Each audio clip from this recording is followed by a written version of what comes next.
Good afternoon, everybody. Thank you for joining this month's Community Connections. Today I have Mike Keglovitz. Sorry, Perfect. Mike. I try. I told you, it just rolls off the tongue once you get it. It does.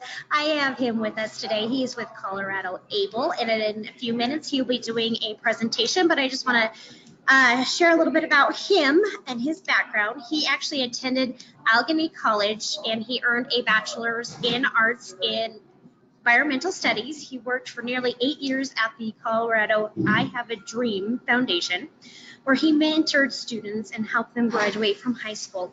With a caseload of 47, he stayed with these students from elementary school until high school. Along the way, he dealt with issues around poverty, homeless, physical and sexual abuse, and teen pregnancy, to name a few of the issues that his students dealt with. Once Mike's caseload graduated from high school, he transitioned and opened up a financial planning practice. As a financial planner, he worked for clients around goal setting and helped create financial plans. He worked with businesses and nonprofits to provide benefits and retirement plans for organizations. He also was a wealth manager, where he designed investment portfolios based on his clients' investment goals. In 2017, he moved to work for College Invest, where he helped launch ColoradoABLE. Mike has partnered with nonprofits, state agencies, and professional groups to educate and bring awareness and benefits of ABLE accounts. ColoradoABLE provides saving opportunities to populations with people with disabilities. It gives them ability to save without jeopardizing their financial benefits, such as Social Security and Medicaid. Marketing this program to case workers, state agencies, nonprofits, and people qualified to use ABLE accounts has been priority since the launch in August of 2017.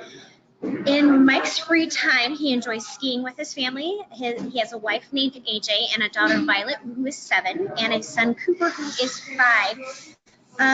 Mike also plays Ultimate Frisbee competitively, where his team just won a world championship in Wingpin, Canada. Congratulations.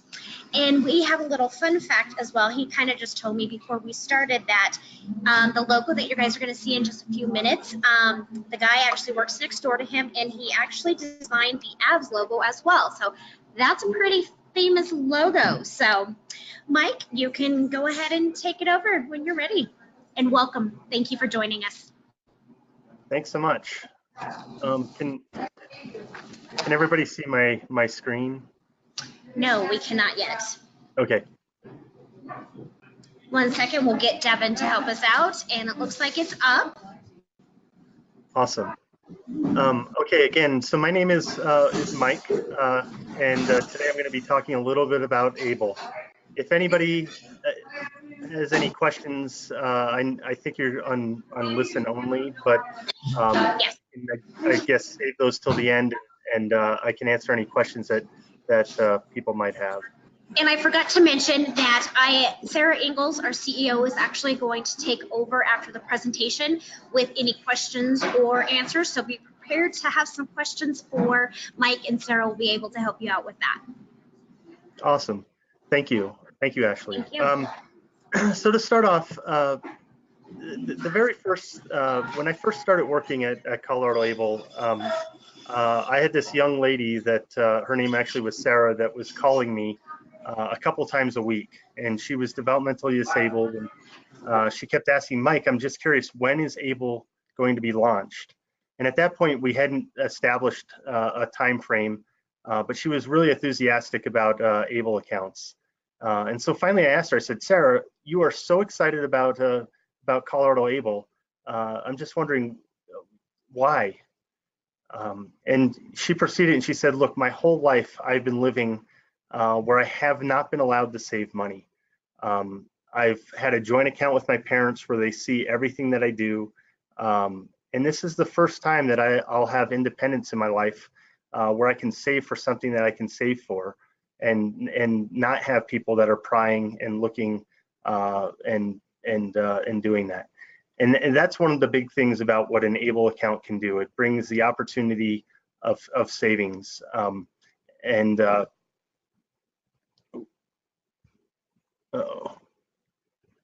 Okay, so what is an ABLE account? The big thing is that, historically, if people had,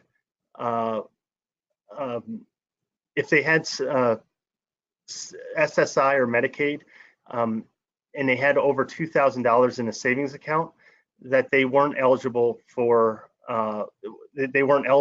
these benefits. So they had that $2,000 cap, and if they went over that amount, they were kicked off and lost those federal benefits.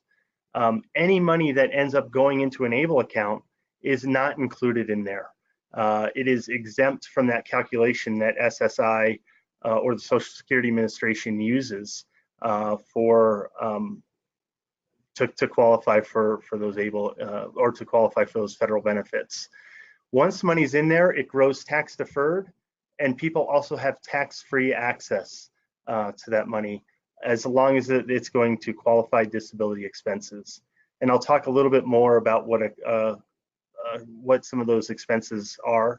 But again, it grows tax deferred and it has tax-free access. The other thing is, so one person can have one ABLE account. There's a lot of similarities between ABLE accounts and college savings accounts at 529, but there's also some pretty big differences. So to backtrack a little bit, College Invest is a state agency. So we're part of the Department of Higher Education here in the state of Colorado, but we are a self-funded independent nonprofit within that state agency. And ColoradoABLE is part of College Invest, which administers the college savings. And basically federal legislation, when they passed that in 2014, they said, look, this kind of smells and acts a lot like a college savings account. So whatever state agency that administers that is also going to administer the ABLE account. And so there's one account per person. In the college world, you can have multiple accounts. You could have a grandparent, an aunt, uncle, parents that each could have a college savings account for their child. But with ABLE, it's one account per person. So the big thing, the big number is that the onset of disability occurs before age 26. That's number one. The second thing, if somebody's eligible for SSI and Medicaid as a result of a disability, or I should backtrack, if they're eligible for Social Security as a result of a disability and their disability occurred before age 26, they qualify for an ABLE account. Now, if somebody was diagnosed with something like MS and they were 22, but they didn't actually end up becoming disabled until they were 30, in that example, they would not qualify for an ABLE account. I had another gentleman out of Boulder that called me when we had first launched, and he was 70 years old, and he said, look, do I qualify for an ABLE account? He said, I didn't start collecting or receiving benefits until I was 30. And he said, when I was discharged from the military in my early 20s, I was discharged for the exact same reasons that I ended up receiving benefits. And he said it can be traced to a traumatic brain injury from when I was 4 years old. And in that case, he actually wasn't on SSI. He was on, or he wasn't on Medicaid as well. And so he went through a self-certification process. So basically, he was able to prove, look, my disability occurred before I was 26. And he was able to get his doctor to sign off and say, yes, your disability meets the definition of the Social Security Administration's definition. And so you qualify for an ABLE account. So the two ways, if you're on SSI as a result of disability and your disability occurred before age 26, you can automatically open it. The other is you might not be on SSI, but you might still be disabled. And if that disability happened before age 26, you would go through a self-certification process. So you would just have your doctor, the doctor sign off and say, have that in writing, and you would have that on file. And you're supposed to also do that annually as well. So the other thing is, if somebody is capable of managing a financial account on their own, they can certainly do it, and they can open up that account on their own, no problem. If somebody is not capable of managing a financial account, they need somebody that has signature authority. So the three people that can open it up on their behalf would be a parent, it would be a legal guardian, and lastly, it would be an agent acting under the power of attorney. Those are the only three that can open it up on behalf. It's not a rep payee cannot open it up on their behalf. It's going to be these three and only these three. So the one disadvantage on ABLE accounts is going to be that Medicaid can come back and seek reimbursement. And so basically what that means, from when the account was established until the account owner or the account beneficiary dies, Medicaid can come back and say, look, we've paid for X, Y, and Z the last number of years. We are going to come back and recoup some of that. It might be all of it, it might be some of it. The family does get some final transactions to take care of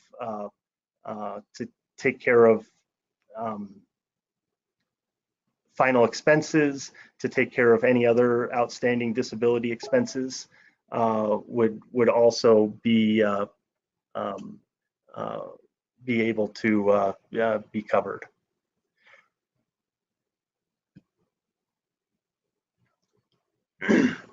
So in 2018, you can contribute $15,000 total into the account, and that includes coming from individuals, trusts, estates.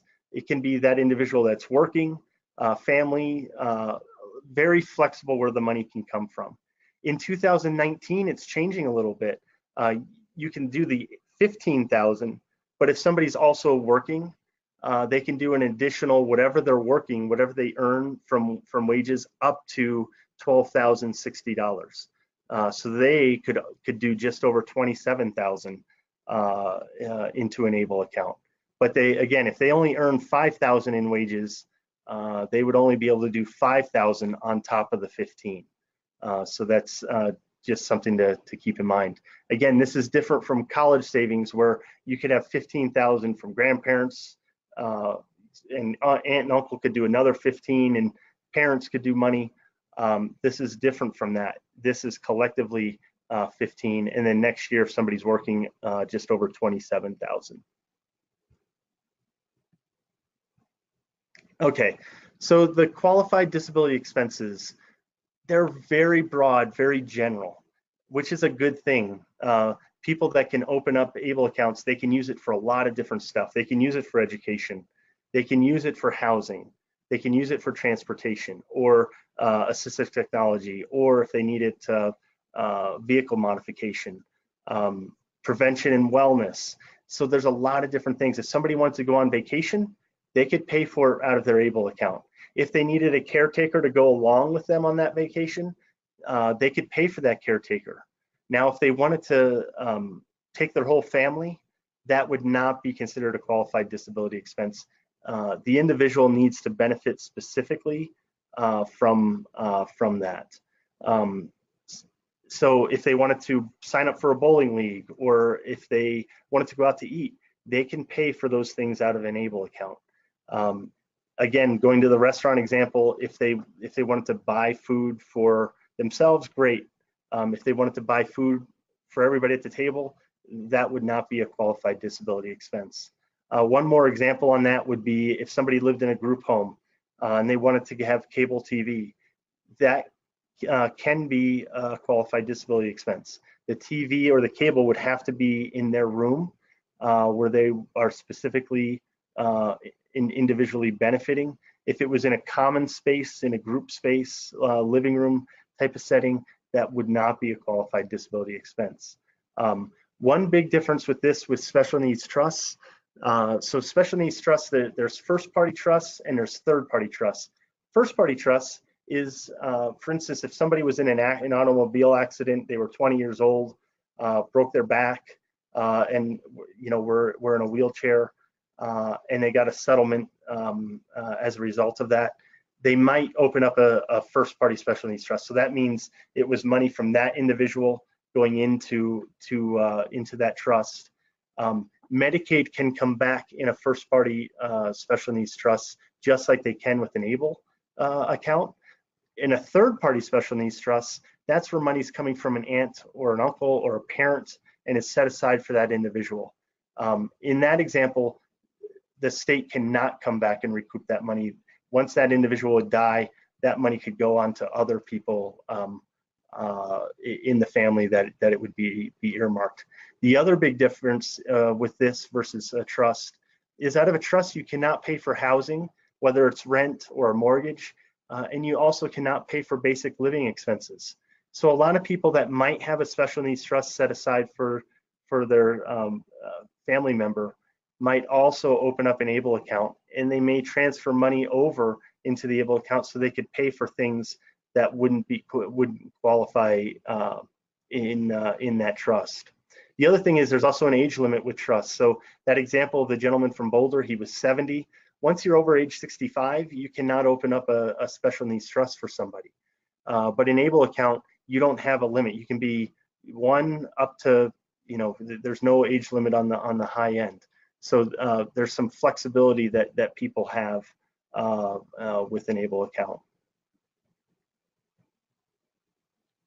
Again, to keep the house up and running, they can pay for all of these things, heat, gas, water, those types of things, garbage removal, very broad, very general. It is expected of that individual to keep track of their spending. So if they had a debit card, obviously they'd have a monthly statement of where that money was going. But if they went to an ATM and pulled cash out, they would need to keep receipts and keep track of that. It's not something that ColoradoABLE is collecting monthly, quarterly, annually. It's just something that they would need to keep on file. And they would keep that on file that if the account was ever audited, that they could produce that and say, yeah, these are where the distributions have gone.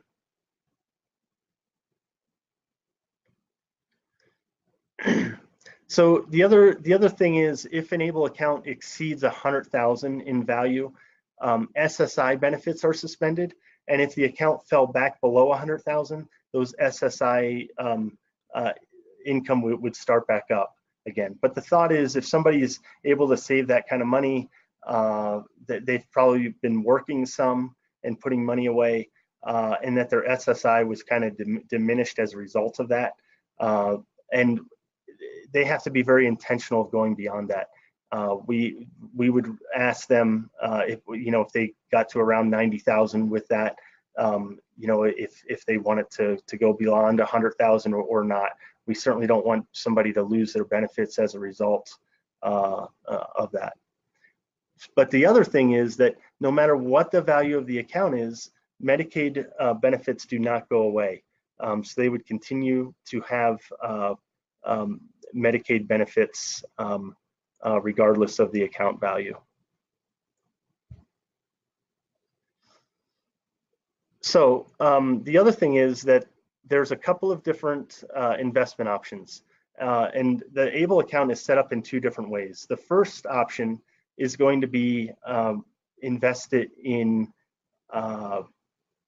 portfolios based on their risk tolerance. So aggressive, moderately aggressive, down to conservative. These are invested in low cost index funds, mostly in Vanguard. And for somebody that might have a time frame, maybe they're saving for something in 5 years from now. Maybe they know that they would need a car in 5 years, and so they're saving now. They may be in some of those conservative options. Or maybe a family is saving money to buy a house, so that individual can live down the road. And they have a longer time frame of 15, 20 years. They may be in more aggressive options. The other thing is that they also have a checking/debit option. So it's through Fifth Third Bank. Fifth Third Bank, we do not have a brick and mortar bank here. It has more of a presence in the Midwest. So they would need they're going to have a virtual bank relationship, but they would have a debit card. They could also have a checkbook if need be. And some folks might use a combination of these two things. They may be saving for a rainy day down the road, or they may be using that checking debit option. Maybe the family is putting in $100 a month so that individual can have some independence and spend from that account. Or maybe they're just having a liquid fund, money that's very liquid that they can get at for a rainy day and use that pretty easily. To do one or the other or both, if it's $60 a year, and that's with paper delivery with statements. If somebody signs up to do electronic delivery, so they get their statements emailed to them, they discount it to $45 a year. And both of those things are broken down quarterly. So they would take $11.25 per quarter if they did the electronic delivery. If they did the checking option, or if they did the paper option, it would be $15 a year, or a quarter, sorry.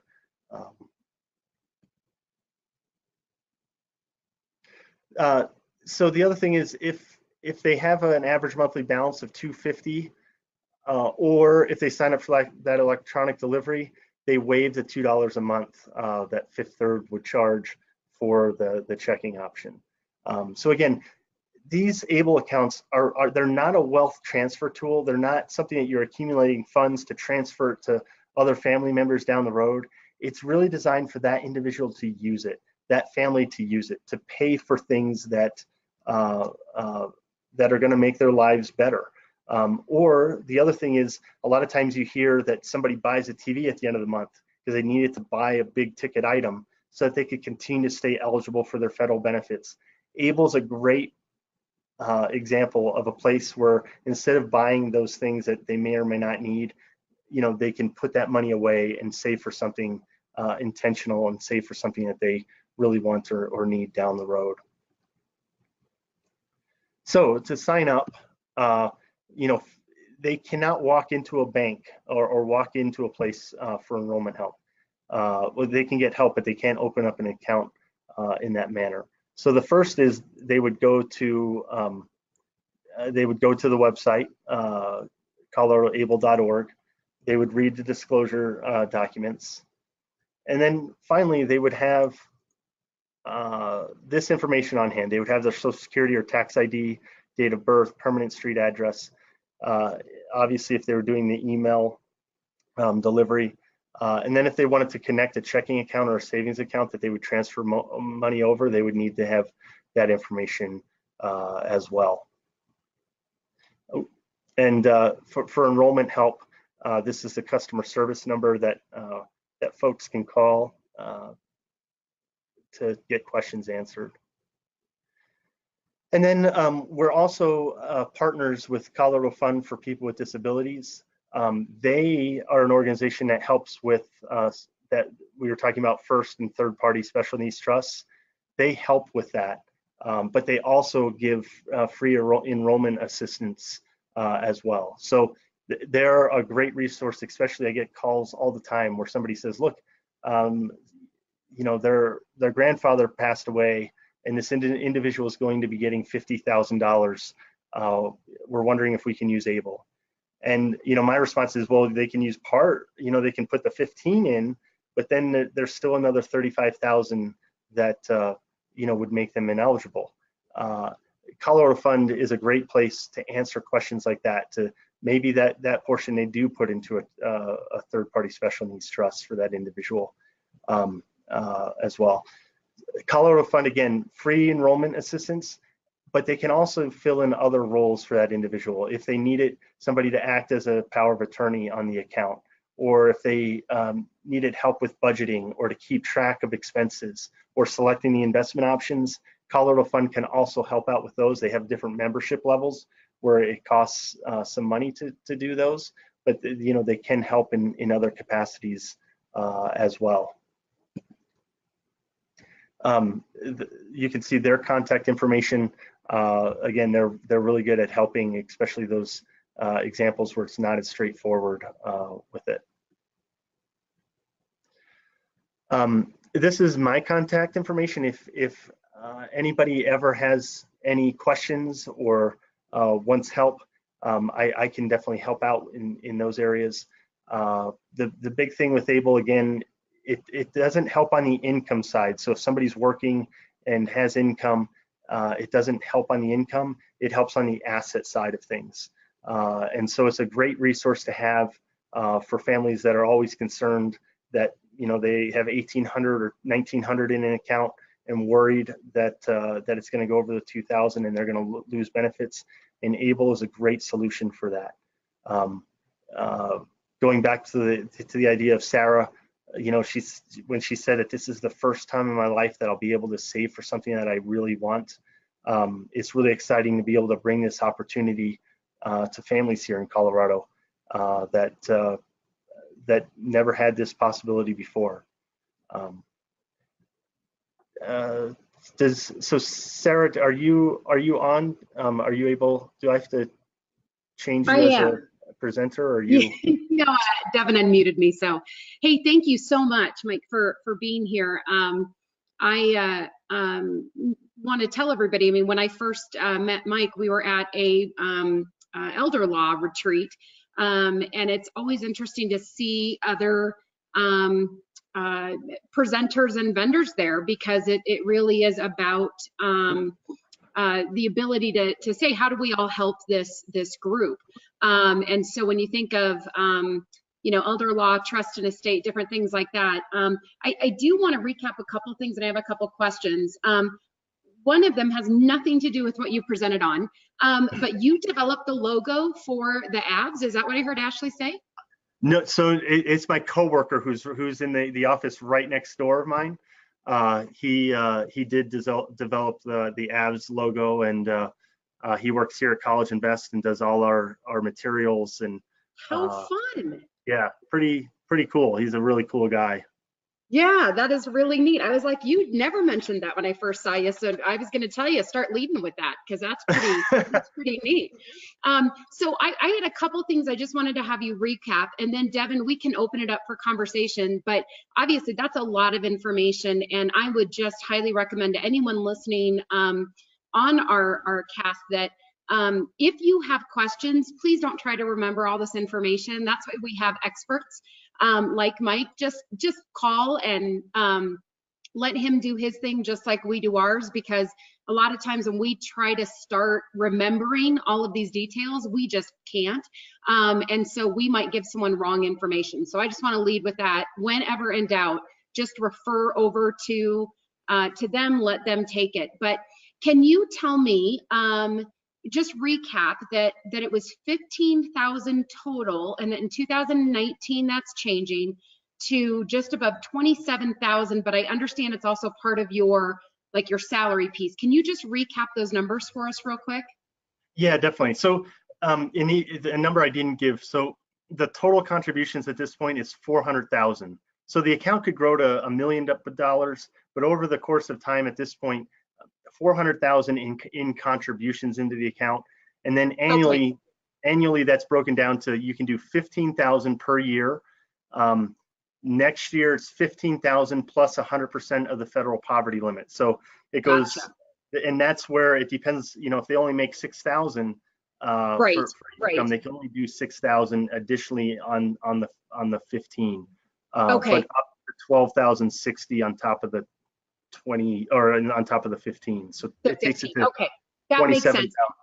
So I know there's no limit on obviously what the account can make, like you said. Is there a spending requirement every year that they have to spend, or is it just completely, you're shaking your head, so I'm assuming it's completely based upon their need? One year they might spend 50,000, and the next year only 5, and that's okay.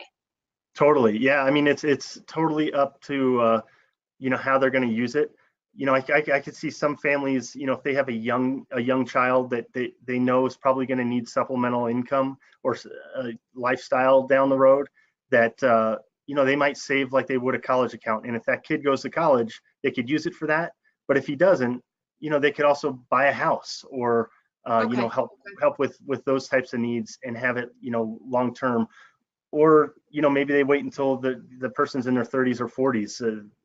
So it's entirely up to how they want to use it. Or there might be other families that use it on month-to-month basis. We're seeing about 30% of the accounts are opened just with the checking side where they're using it. They're not saving for, something down the road. So it just depends. Okay. And then you made a comment that and Medicaid, we know, is like that. I mean, that's what our company does a lot with it, that what the funds go to have to be for the individual. So I think you used an example of they can use it for cable, but it has to be into their room, or even if they're in shared housing, and we're really familiar with that. But one of the things you mentioned is that it could pay for care for them. What is that? But you used it in an example of, if they want to go on vacation and they need someone to go with them. Is it able to be used for care throughout the year, or only for certain circumstances? No, I mean, so in terms of if it's Medicaid and they're providing a certain service and they wanted an additional day of that service, it would not, that's one that it would not cover. But yeah, throughout the year, like if they needed, additional support or job training or other things. Would it cover, like, in other words, we've had a couple people, we had a Columbine survivor actually as one of our clients. And one of the things that she really loved to do, but Medicaid didn't cover it, is go shopping or go bowling, because that's companionship and it's not a covered service underneath Medicaid rule at this time. Would that be something that they could utilize these funds for with approval? Totally. So an outing. Especially like the bowling thing, like it depends on what they were shopping for. But most of those things are going to probably fall in. I mean, it can be justifiable that, you need clothes to be able to, to go to work or to, go to things. That's a basic living expense. Okay. So as long as they justify what they're doing, they obviously, you mentioned a couple times, there's got to be accountability. So we need receipts. We need, obviously better to get pre-approval, but then, we have to make sure that whoever's doing that, whether, it'd be our company or other ancillary services, that all of those receipts are provided, support those funds. Exactly. Yeah. But again, it's very general. So I think there's a lot of things that can be justified that, and again, we're not tracking it. The only time this would come up is if the account was audited. If something wasn't right with it, that's when, they'd have to justify of where they're spending it and that sort of stuff. And, it's general. So it's most of the things are going to count. Okay, perfect. And then the other thing I think was very interesting, Mike, that you mentioned is there's no age limit on the account, as far as there is a pre-existing for your eligibility to be determined, but there's no age limit as long as that requirement is met. Did I understand that correctly? That's totally true. Yes. Okay. And I think that's the other thing, like with the Colorado Fund with people with disabilities, like I've gotten some people that call or case managers that have called and said, hey, I have somebody that's 80 years old. They've outlived their parent, they've outlived their guardian, and so it's really nice that Colorado Fund can kind of fill that role for people that don't have, they just don't have those people anymore, because people are living longer and longer with disabilities that right. 20 years ago they weren't. Right. And so yes, so it is exciting that there's no age limit on it. No, that's great. One other question. You talked about and correct me if I'm not using this term properly, but the self-certification process. So I assume, and obviously someone who maybe qualifies for this with a disability may not be able to do and navigate everything. And so I'm assuming that there are people who help, or they maybe have a power of attorney or a family member, things like that. But can you just real quickly kind of tell us what is the self-certification process? What does that look like? Yeah, basically they would just go to their doctor, and the doctor would sign off on a sheet that says your disability meets the Social Security Administration's definition of what it is to be disabled, and they would not send that in to us. That's protected under HIPAA. They would just keep that on file, and annually they're supposed to re-up that. But yeah, it's just a doctor signing off saying, nice. Okay. So it's very flexible. and the other thing is, again, that 26, there is some federal legislation. I could see that in the next couple of years that they'll bump that up to age 46. That hasn't happened yet, but I think there could be some traction down the road that they could bump that up. The big thing is they wanted to protect against people that had dementia or Alzheimer's at end of life qualifying for it. And so that's why they set it up. But look, there's a bunch of people that, at 30 or 35 that, have been in a car accident, and all of a sudden they can't, they can't utilize this account. Right. Or, that people who meet eligibility don't even know about this program. And when they do find out, great to know that they can go back and do it at any time. Again, as long as they meet that. So that is great. So tell me a little bit about areas. People Care covers the entire state of Colorado. Does ColoradoABLE do the same thing? Is it that you've got a Denver office and you cover everywhere? Or how does that work as far as when we get people who ask about that and we're talking about ColoradoABLE, how do we know who to refer to and how that process works? Yeah, so I'm located in Denver. The actual the ABLE, like where they send the paperwork and the customer service staff is actually in Kansas, through another company called the Census. I won't bore you with the details of why that is. Okay. So, our office covers statewide. So either if it's like a specific question, probably the customer service, like they're really good. Like a lot of times I've gotten questions where I didn't know the answer just because like they work on a day-to-day basis of it. And after I hang up with somebody, I'll call and say, hey, I've had this come up. How does this work? And they'll explain on their end of what they need to do. Like, I had a call about, getting money internationally. Can you take money from an international account and put it into an ABLE account? My gut reaction was no, I didn't think you could, which you can't, and it doesn't matter which country. But calls like that, like they know that specifically more so than I do. But yeah, so I cover the whole state in terms of kind of educating, getting the word out.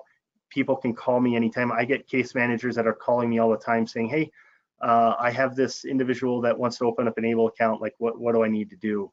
And so I'll walk them through. Unfortunately, if somebody lives in Joe's, Colorado, I'm probably not going to come out and do a face-to-face meeting. But right.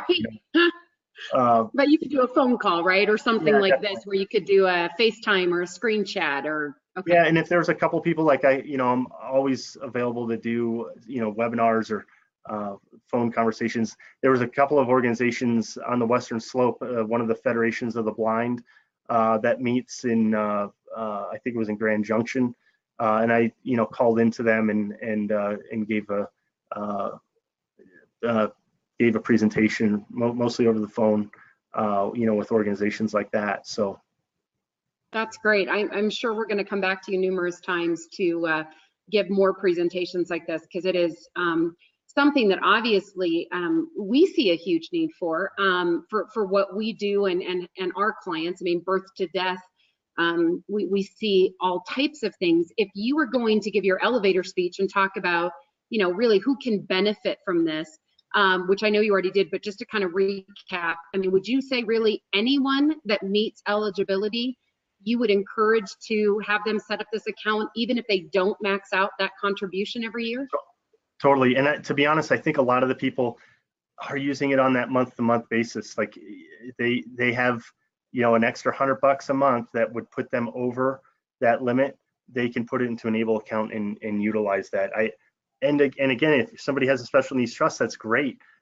This is just another piece, another tool to that, where they might have a trustee that's in place for that account where it's expensive every time that they're going back for those transactions.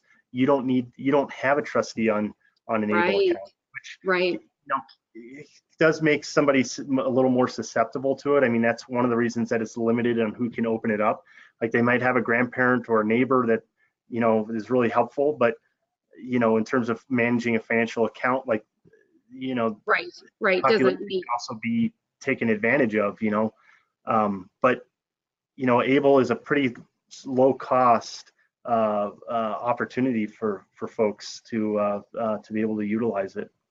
Great, great. And I have one other pre-question that we got sent to us prior to your presentation, and that is this, and then I'll open it up, Devin, so just be ready for us to take questions, but is this a great way for someone maybe like myself, or someone who's not a family member, but wants to be able to help someone and contribute, but make sure that those dollars are used in the right way? We hear about fraud, we hear about, people have given donations, and you hate to say this, but you gave donations because somebody needed a ramp. And then you find out that, the dad went to Mexico on the money and the child never got the ramp. Is this a way that people can give money to somebody? Because again, you said it can be anybody, right? Who's kind of donated, as long as they don't go over, as long as it's not out of the country. Is that correct? Right. It can be anybody. Again, like that, you still can't guarantee that the money is going for that ramp out of it. I mean, right, but it's a little different than maybe I guess I should say a GoFundMe account, where at least you feel like they have to turn in receipts. You can't guarantee it goes for a specific item, so maybe that was a bad example, but you do know it's going to meet criteria, that it's going to be used for that one individual. Maybe that's a better way to say it. Exactly. And one of the programs we have is a UGift, where you can get a code, and so that family member can just directly put it right into the account, so they don't even have to give a check to that person. They can just, I mean, you could always send a check into ColoradoABLE, but there's a UGift where it's all electronically, and you have that number, kind of like an account number, and you can put it directly into their ABLE account, which is kind of a little cool provision. Perfect. And then the part B question of that, and Michelle, we're going to come to you, is can you do it privately? So I'm assuming you could then, if it was that account and you're not handing them a check, that you could do it anonymously. Or would they know? Yeah, I'm trying to think about that. I think at the end of the day, they would probably see that contribution, that it would come from, from this account, and that account number probably has somebody's name attached to it, would be my guess. But I can check with I can check to see definitively on that, but I think they would probably see it. And because it's through a fund, is it a tax write-off like it would be if you donated to any other organization? So so that's one thing. It would not be like a donation. So on the college savings side, if you contribute to somebody in one of our college savings accounts, you get a state deduction, so it's 4.63%. Because they want bipartisan support, and anytime you start trying to cut taxes in Colorado, it gets a little fishier. They didn't attach that to an ABLE account, so contributions into an ABLE account are not deducted. Once they're in there, they grow tax deferred, and you have tax-free access. But the actual contribution, you don't get a financial benefit on that. And one other thing, just so I don't forget, is if anybody wants materials, like I have folders with the pamphlets, and I also have a lot of swag that if people want, have people that are interested or want to be able to hand that out, they can just call, and I can send stuff out. Great, Mike. Why don't we plan to get together or kind of pass on I-25 sometime and get that, and then that way we can make sure that we can have that at our agencies, so that we can kind of forward that around and make sure our staff have that. And I also have the digital PDFs on that as well. So yeah. Great. Okay, yeah, I would love that. Michelle, it looks like you have a couple questions. Devin, can you unmute Michelle for us?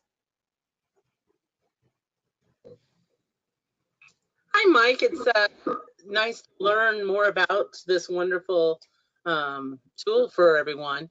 I do have several questions, and some that you probably already mentioned but may have missed. But I wanted to ask you, with medical improvements, if someone graduates from SSI, can they withdraw the funds that they have accumulated? Yeah, so yeah, I mean, they just, if somebody is no longer disabled and they have an ABLE account, they just wouldn't be able to put new funds in. but they could access the funds and still spend it to the things that are, would be those qualified expenses. And I think that's this is kind of a side note. Some people might use it in a way that they know down the road that they're disabled now, and they know down the road that they might have a lot of significant medical needs as a result of their disability. For instance, like if somebody was in a wheelchair and with pressure sores and things like that, where they might be putting money into the ABLE account and saving it so that they can access it later, or that they don't have to have the estate spend down, where they're spending down so that they can get qualified for Medicaid to receive those medical benefits. So they might be putting that money away so they're not living in destitute or in absolute poverty, just as a side note to that, but for sure. So that means someone with temporary SSI then can start an account also then possibly. As long as their disability meets the definition with the Social Security Administration's definition, yes. Okay, great. And you've already kind of chatted about this. I was kind of wondering how this all looks like if one needs to do a Medicaid spend down later in life. Is it a part of it? Is it? I mean, the only bad thing is that if they wait until the end when they really need it, that, again, it's limited in what you can put in on an annual basis. So, I mean, it can be somewhat of a tool, but again, if they need it, they can only save, 15,000 this year. If they were working, next year they could do 27.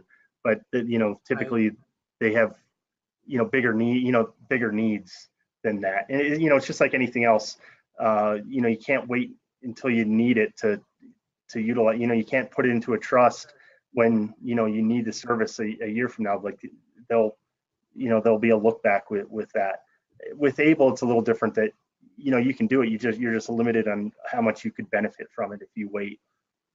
Okay, and if one was to buy a house, use their dollars to buy a house, if they pass, are they able to will or make arrangements to will that out, or does it go back to Medicaid because they had Medicaid? Good question. So, and it works the same way with a trust as well. Like if you would buy it out of a first party special needs trust, that house is subject to Medicaid recovery. Okay. Again, it just depends on how much Medicaid has paid out, and it's from the time that the ABLE account was established. But yes, if a house was purchased through funds from an ABLE account, that house would be in play, as a portion of it or all of it. Okay, great. And then one final question, if I may. I was wondering, what about personal taxes? What does that look like? Do they have to pay taxes when they bring it out? Do they have to pay taxes at the end of the year? Do they not have to pay taxes? So with an ABLE account, once the money's in there, it's not taxed again. So money that's going into an ABLE account is after tax money. So it's already been taxed. And then, it's put into an ABLE account. And once it's in there, they don't pay it again as long as they're using it for qualified disability expenses. So they don't get a 1099. They don't get anything at the end of the year. Is that answering your question? Yes, it is. Thank you. Okay. All right. Any other questions, Michelle? No, I'm good now. Thank you. Perfect. All right. And great question on the house. That's always a good one. That would not be something you want to be surprised with later. Totally. Especially when someone thinks they're getting it in a will. That would be one of those moments. So, Devin, do we have any other hands up? I know we got some questions ahead of time just to kind of streamline things. But is there something I am not looking at correctly? Nope, I'm not seeing anyone. Perfect. So before we close, and just for everybody listening to I keep saying cast, but I guess this is a webinar instead of a podcast. But for everybody listening, we will get that printed materials, and we will have them able to share, as well as we can just directly connect you with Mike and ColoradoABLE, and we'll get some links on our website. But I would say again, I would, as long as they meet eligibility, my suggestion would be everybody should want to know about this program, or at least be aware of it. Doesn't mean they want to use it, but I think it's one of those things that there's really no downside. And I think it's always really a privilege for us to be able to make recommendations to the community of things that really don't carry a downside, because that's not, it's usually pick your poison, right? Or what's the lesser of two evils a lot of time in Medicaid and all of these other pieces. And I just think of so many people that could benefit, even if they don't max out the account, and what they could do with it. Even in your story about Sarah in the beginning, that she had never had an opportunity to really have her own money, and what that means for us as individuals as far as independence and learning and all of those things that we all want. So I just would encourage everybody to think about every person that you currently know, every client, everyone that you meet, and say, hey, would this be something that they might want to know about, or even do they know? I think it's probably a very good kept secret. So how about we close with Michael? Is there anything that we should have asked that we didn't ask that you can think of? You know, going back to like the example of Sarah, like I think it's one thing that I think is challenging with this, and we're trying to get better. We're working to improve this aspect, but you know, Sarah has never had even a bank account in her life that was on her own, and now all of a sudden she's being presented with all these different investment options and checking, and you know, which option would be best. Like understanding the concept that if you're in the aggressive portfolio, there's a good chance that the money could go down. Like historically, that's, you know, it's always going up. But you know, that's one fear that I have, that people that are inexperienced are all of a sudden expected to make these really big decisions and make, you know, a good Right. sound decision. But in terms of, I think the overall, like there were some really, like Michelle had some really good questions on that. I think you guys understand how it's working or how it's going to work. You know, my only concern is just, you know, protecting people and making sure that they're making the right decisions. And again, our website's getting better. Like we're going to be making some improvements with that. But you know, at the end of the day, it's up to that individual, and they're probably, even people that are capable of managing are probably still going to need some hand-holding to make it happen. And that is a great question. So I guess I do have one other follow-up to that statement, and that is, I know that this is not through obviously fiduciaries and you know, trusts and different things like that, but if somebody had a I'm trying to even think, a fiduciary, let's say, or some sort of representative that they worked with, someone who did their taxes and maybe gave some financial advice, they could certainly work with ColoradoABLE and the individual then to help them make good decisions. I'm assuming that you encourage them to be well versed in what they're doing, right? Definitely. And you know, that's one of the reasons that we added also that partner of the Colorado Fund with people with disabilities. Like, I think we're the only state that has a partnership like that, where people can get, you know, sound advice from, you know, an organization that's what they do.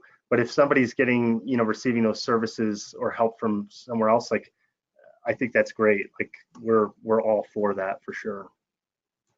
That is great. Well, again, I want to just thank Mike and ColoradoABLE for taking the time to come and talk with us today.